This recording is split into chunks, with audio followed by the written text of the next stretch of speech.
Adventures in Time and Space, told in future tense.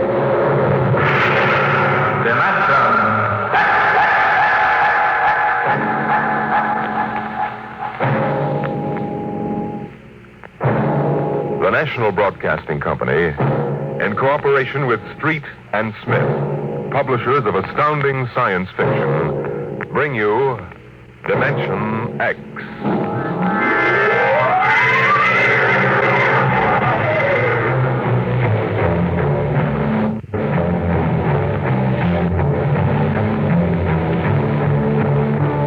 I doubt that anywhere on Earth there's a man or a woman or a child who doesn't know the name Wayne Crowder.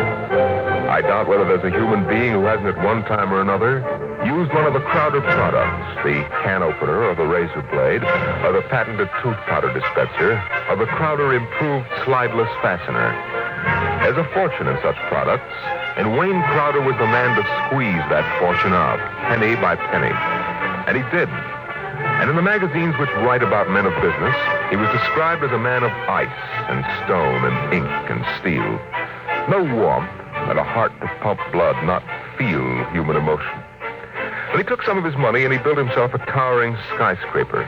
And he placed his private office at the very peak. And he built a battery of buttons into his desk so that when he wanted something, all he ever had to do was press a button. And like genies springing out of the bottle, the proper personnel would come running. Yes, Mr. Crowder. Get me my engineers. Yes, sir. Right away, Mr. Crowder. Mr. Crowder wants his engineers at once.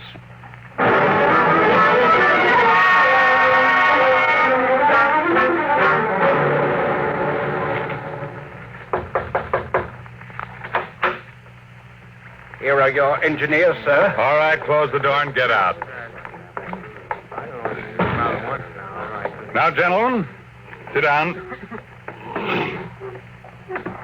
Gentlemen, I hired you because you're the best engineers I was able to find.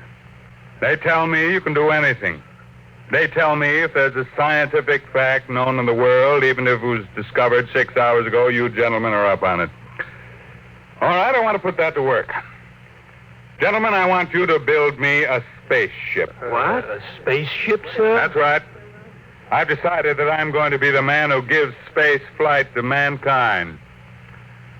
Any questions? Well, I don't know, sir. We can design such a ship. That part's not too hard. The basic blueprint has been in existence for many years. The submarine is the model for the shape and the form, but... Yes? But we have no way of providing the motor to power such a ship. When the ship's ready to fly, there'll be a motor. Sir, I don't like to contradict you, but you see, scientists have been searching for a motor power for spaceships for decades now without success. You'll have a ship, but we can't lift that ship from the Earth's surface. That is, not to the point of free flight at any rate. Mr. Crowder, you see, you'll be spending millions of dollars, hundreds of millions perhaps, for nothing. What's your name? Phillips, sir. You're fired. What? Go down to the cashier and draw your pay and get out. But, Mr. Crowder... Get out. Nobody who works for me thinks of how much something costs. We use money. We don't let expense provide a rationalization for not beginning a project. Phillips, what are you waiting for? Get out.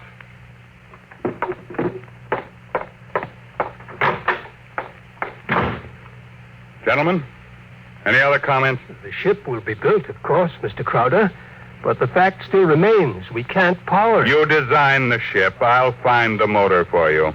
Where, sir? That's a fair question. The answer is, I don't know. But somewhere in the world, there's a man who does know the secret.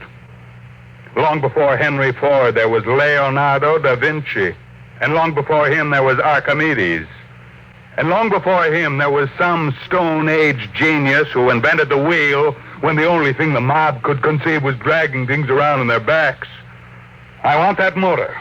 And I'll root out the man who has the theory which will let us build it. I'll find him.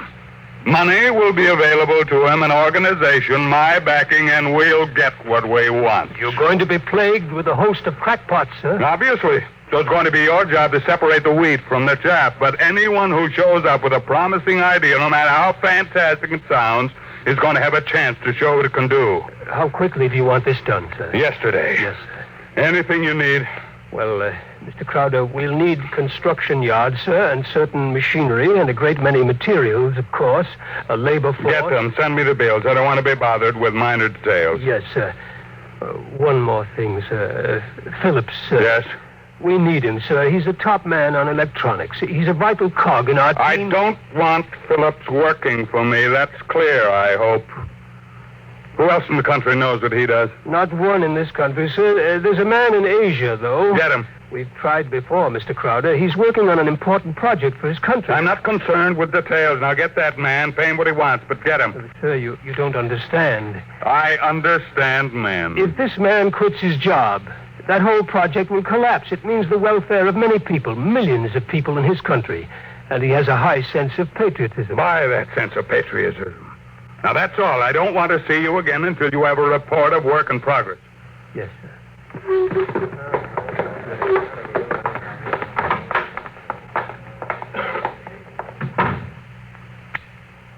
Yes, Mr. Crowder. As a man named Phillips going to draw his pay, I want 2 company policemen to meet him at the cashier's office and escort him from there directly off the premises, and I want them to be emphatic about it. Yes, Mr. Crowder. And notify the newspapers, the television, and the radio networks, periodicals, and the scientific journals that I'll receive the press in my office this afternoon at 3:30. I have an important announcement to make.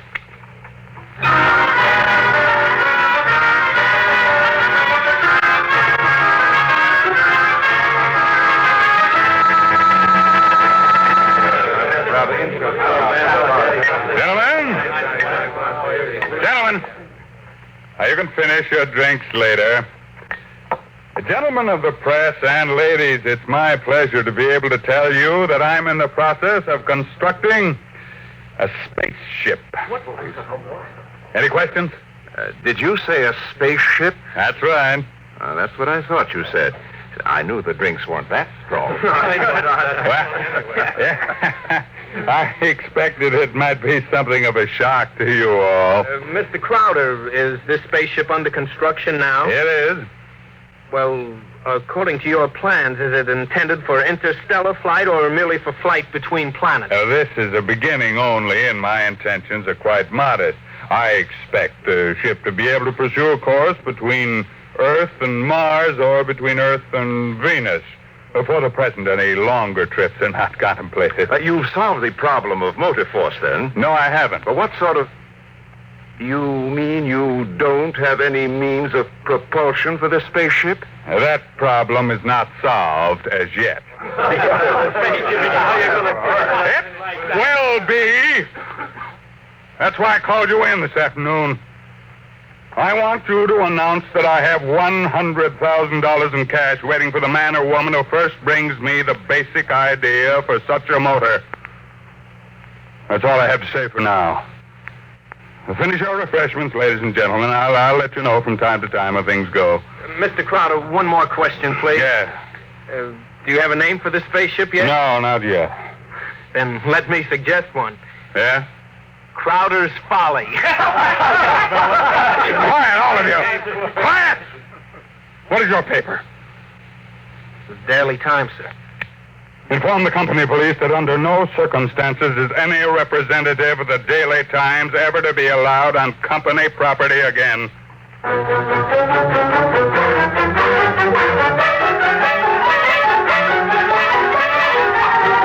Wayne Crowder is offering $100,000 to any inventor who can produce an engine capable of driving a spaceship. Wayne Crowder is offering $100,000 to any inventor who can produce An engine capable of driving a spaceship.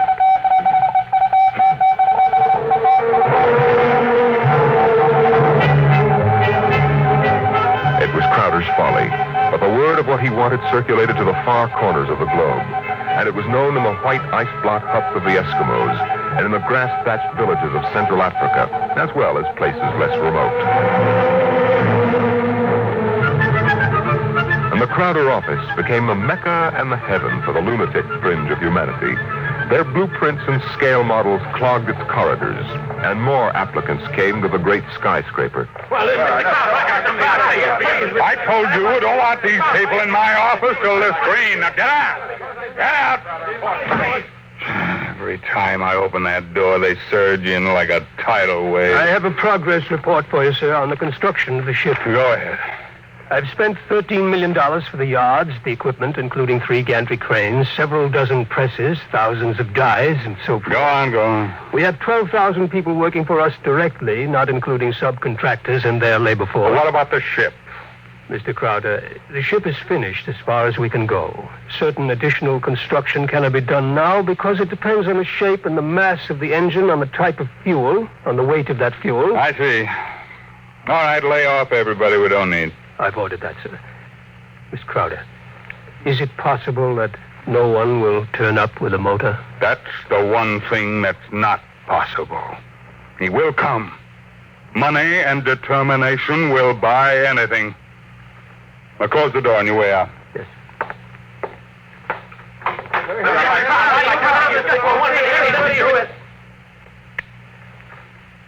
Order the proper department to put a name on the forward end of the ship. I want letters in pure gold 1 foot high. The name of the ship is Crowder's Folly. Get it done today.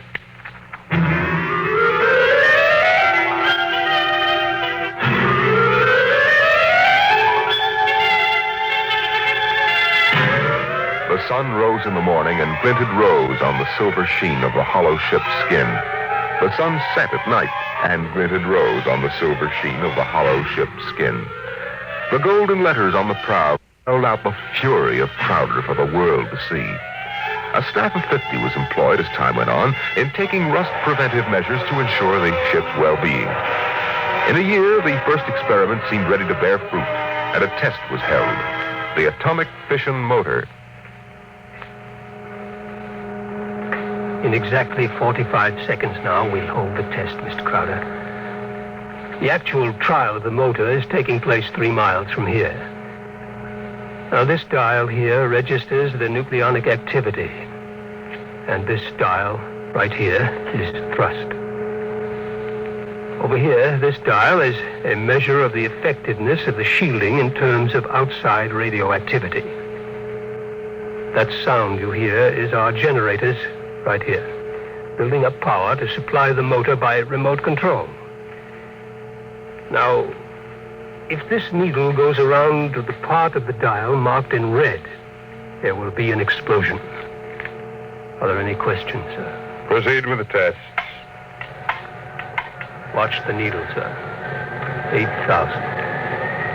8,500. 9,000. 10. 11. 12. 15. That's an overload now, sir. 18. 20. I don't know how much more it can stand, sir. Huh? What happened? Your generator blew out. What kind of I beg your pardon, sir. The motor blew up. What are you talking about? I'd hear something. You see, sir, it takes a while for the vibrations of an explosion to travel 3 miles and then reach through 15 feet of concrete. I see. Well, there are other experiments in progress. Let me know when they're ready for testing. Yes, sir. Mr. Crowder, the inventor of that motor had to be with it, of course, during the tests, but he has, that is, he had a family.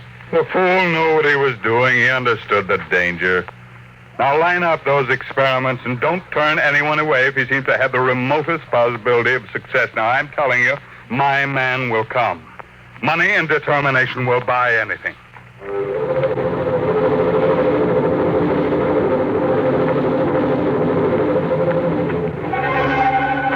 And strangely enough, Crowder was right. Because one day there came to his office a stranger, a small man. He looked even smaller in that tremendous room. He was an unusual visitor in that he carried no briefcase fat with blueprints, schematics, or formulae. He was unusual in that he neither blustered, cowered, nor deferred to his host. Oh, he was a pleasant little stranger, bird-like of eye and movement, bright and smiling. Mr. Crowder, my name is Wilkins. I can power that ship you want. So? Of course, what I have in mind won't be anything like that meaningless for you. What? Well, Rocket, my motor requires a difference here in my head. It so happens that I'm presently supporting half a dozen people who make this. None of them have been successful. What makes you think your idea will work? Simple enough. The common magnet. What? Electromagnetism. Utilization of the force of gravity, or its opposite in this case, countergravity. Thank you very much. If you'll forgive me now, Just a moment, Mr. Crowder. There's one thing more. This. I've seen pieces of metal before, thank you. Well, how high from your desk would you say I'm holding it? I'm very sorry, Mr. Wilkins. Do you want to leave, or do you want to be escorted out? This will only take a second, sir. How high from your desk would you say I'm holding this piece of metal? A foot and a half. And if I let go, then in less than a second, a fraction of a second, it should fall to your desk. Now, look, I don't want the surface of that desk marred. But will it be? You see, I have let go of the metal, is that right? What? Good Lord. Many seconds ago, it should have crashed to the desk, am I right? This is incredible. Well, if you want to speak to me anymore, I'll be right outside. But it hasn't fallen. That's right, sir. It hasn't fallen. It floats in the air. That's right, sir. It floats in the air. How do you do it? Well, why don't you call your engineers and ask them? I'll wait outside. Get me my engineers immediately.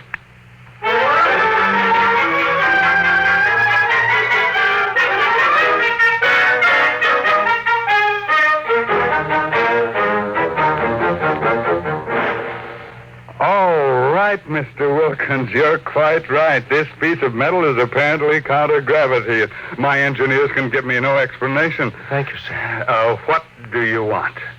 I want to build a spaceship using this material. No great expenditure, 1/100th of the cost your behemoth sitting out there in your building yard, and 3 other things.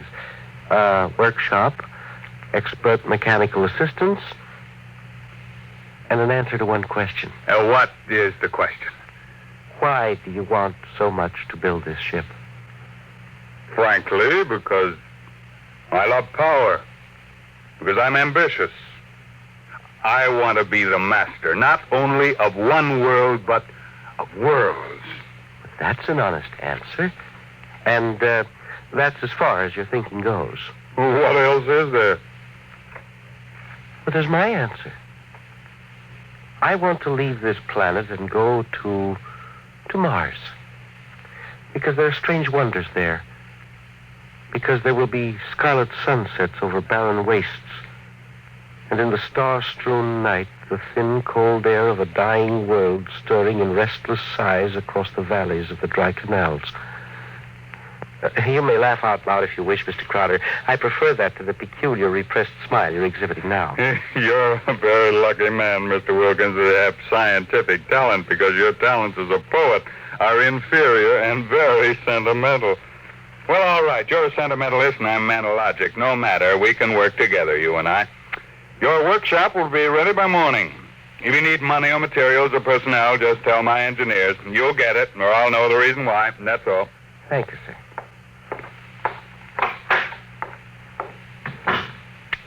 Get me my engineers.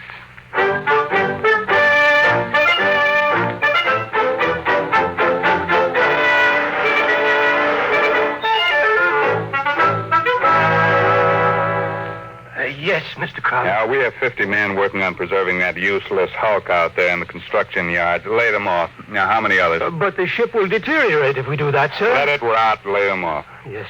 Now, how many other employees are still working for us on the project? About 3,000, sir, including the people working on experimental motors. Get rid of them. But, sir... Get rid of them. Mr. Crowder, I never thought you'd drop this project. You were so adamant on it. I'm not dropping anything but dead wood.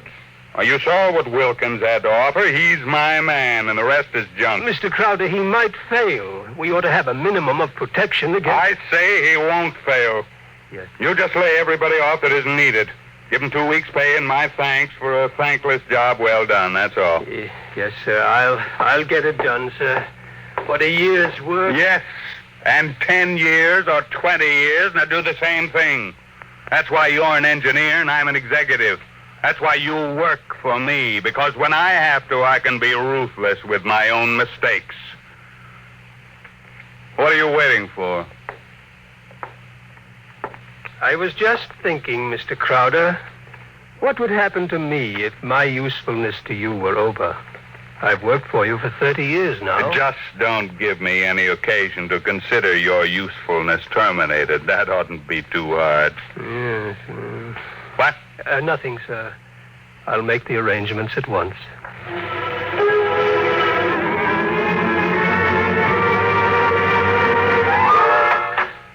Who are you? What do you want? I tried to stop him, sir. Well, speak up, man. My name is Jarvisashtury. I am an electronics expert. Oh, yes, I remember. You're the, Asian. Well, come in. Do you want me, sir? Never mind. Just stay outside. Close the door behind you. Yes, sir. Sit down, Vizushtulin. Thank you, no. I want to give you a gift before I leave. Oh, you leaving? I thought we still needed you. I resigned. Well, I'm sorry to hear that. I'm told you're a good man. I want you to understand what's behind this gift. I was working on a power project in my country which would have meant a tremendous rise in the standard of living for millions of my people. I was unable to resist the money you offered. Had you resisted, even more money would have been forthcoming. I placed no limit on your worth to me. I understand. But you see, I did not come without a sense of guilt, because there was no one in my country who could take my place. I would assume that. And now I discovered that what I did was for nothing. The spaceship on which I worked is being dismantled. That's right.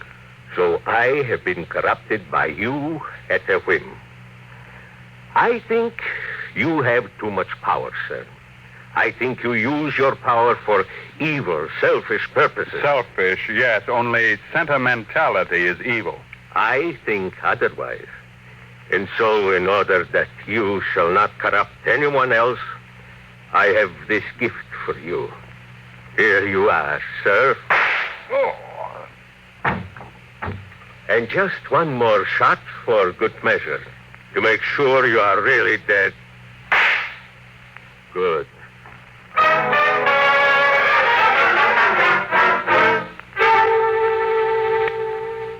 There's a man on his way out by the name of Jarvisustuli, an engineer. He's not to be molested. He probably won't stop at the cashier, so I want a check for 6 months' salary in advance, mailed to his home address. The man showed a certain quality of ruthlessness, which is deserving of recognition. And have the chief of the company police bring me a new bulletproof vest. This one seems to have been dented in 2 places.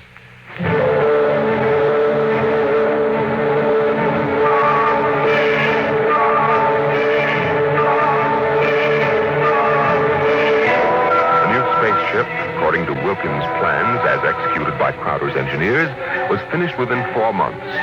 It was small. It was shaped like a disc. It gleamed brightly, even in the smoky haze of an October sunset. Inside, Crowder and Mr. Wilkins, in a small cubicle at the heart of the machine, were surrounded by many instruments of a complicated nature. Outside, huge crowds gathered to witness the test. They stirred and murmured, waiting restlessly, as inside the control room of the craft, Wilkins installed the final secret part he had not revealed to those who built his driving apparatus. Well, Wilkins, what's holding us up? Nothing now. Or sentiment, perhaps. What? A wish to look once more on Earth's familiar scenes. Here, now the screening is removed. Look at the people out there. Never mind looking out there. Let's leave that thing closed. You're a sentimental fool. Or are you afraid? Or did you decide at that last minute that your invention won't work? It will work. Oh, sit down, Mr. Crowder. Mm-hmm. And do me a favor. When I press this button, will you please press the button on the arm of the chair you're seated on? I'll tell you when. Turn on your motor. I want to hear its roar and feel its tug as we cut loose from Earth's gravity and fly outward into space. That might be a moment in which I'd share your sentimentality. Press your button now, sir. Thank you. This is all hoax. I'm beginning to distrust you, Wilkins. When are we going to take off? You said at 5 sharp, and it's 2 minutes after 5 now. Well, do we move or don't we? Mr. Crowder, we're already moving. The button you pushed was to nullify the effects of acceleration. If you don't mind, I'd like to open the screen again. Now, if you care to look for yourself... Wilkins, we're in space. Look down at Earth. How far we've come.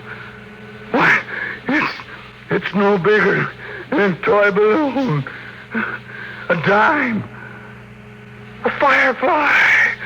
Man, Wilkins, you done it. Yes. I swore to be the first man to conquer space, and I've done it. It's a triumph of power and ambition. And sentiment? Oh, blast sentiment. Your maudlin dreaming would have died unborn except for me. I made this possible, Wilkins. Don't ever forget that. My capital, my forcefulness, my will. Look out there. Space. Stars that never were seen from Earth. But this is only the beginning.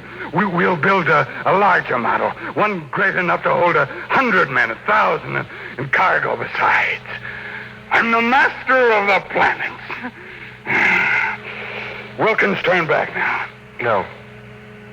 What? I said turn back. No. Oh, we've proved the ship can fly. Now turn back. I want to start work at once in preparation for the long flights to come. Not so. We will go on. What are you doing, defying me? Are you crazy? I'll break your puny little body into pieces. Mr. Crowder, can you control this ship? Would you like to be stranded out here in space? Just adrift in space without control? Would you like that? Turn back. No. You're crazy. You're crazy. Crazy? No. Sentimental? Yes. Your money and ambition paved the way, that's true. But sentiment was the vital factor that sent me to you. You'll forgive me if I remove these primitive clothes. Who are you? Well, it's all right, Mr. Crowder. There is no need to be so terrified because you've had your first close look at a Martian going home.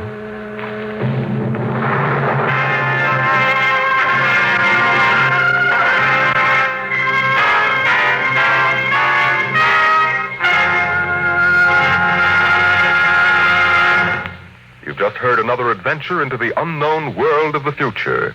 The world of...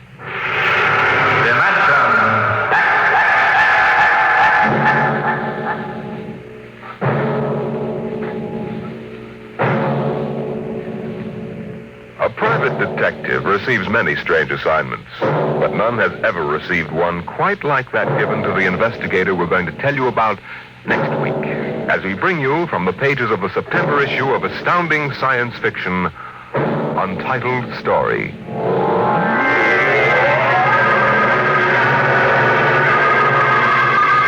Dimension X is presented each week by the National Broadcasting Company in cooperation with Street and Smith, publishers of the magazine Astounding Science Fiction. Today, Dimension X has presented The Vital Factor, written for radio by Howard Rodman from the story by Nelson Bond. Featured in the cast were Raymond Edward Johnson as Crowder, John McGovern as the engineer, and Louis Van Ruten as the Martian. Your host was Norman Rose. Music by Albert Berman. Dimension X is produced by William Welch and directed by Fred Way.